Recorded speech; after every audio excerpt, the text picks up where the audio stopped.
Okay, guys, I'm not my normal location again. I'm gonna do an update next week of why I keep shooting videos not my normal location on my main channel. So go follow that if you want to know any future updates of what's going on. I've just been very busy, and I got things going on that I cannot update you until next week. So stay tuned for that. So basically, I watched Dumb Money. This was a movie I was curious about. I'm not too interested in the GameStop stock thing that happened in 2020. Mostly because it's a shit company, right? And it just didn't seem like that interesting of a story. And so when I heard all these companies were buying the rights to make documentaries and films about it, I was like, okay, I guess, why not? And this movie, looked okay. It's just kind of like, okay, it was kind of coming out, and I guess I'll watch it for a video, right? And I do really love Paul Dano. I think he's a terrific actor who's incredibly underrated. So I just wanted to see this movie, kind of see what it was. And it was okay. This movie, I enjoyed the story. I thought it was interesting. There was kind of a fun, unique spin to this kind of movie where the underdogs come in, they take down Wall Street. The way they kind of frame that is interesting.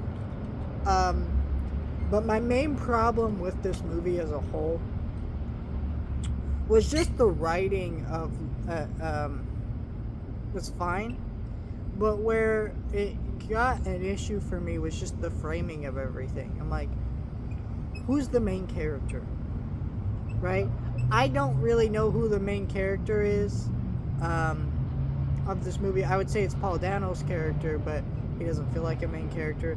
They don't really do enough to make any one central focus. It kind of went back and forth with different people throughout the movie, and none of them were particularly interesting. So I think if they focused on one dude, made him the underdog, or maybe a couple people, it would have been stronger. It just kind of felt awkward, the whole movie, because of that. And then the other thing that bothered me about this movie is just the timeline of everything. Like 1 minute it'll be like Christmas time, and then this time, and it didn't feel natural. It didn't feel like everything flowed. The pacing of the movie is kind of weird and bizarre of how it was put together. I would say if you're super interested in the GameStop story, or the film looks interesting to you, this is a rent it at home. I don't think there's any reason to go rush out to a theater for this movie. I think that I would say also, if not a rent it at home, it's a $5 Tuesday movie at a theater.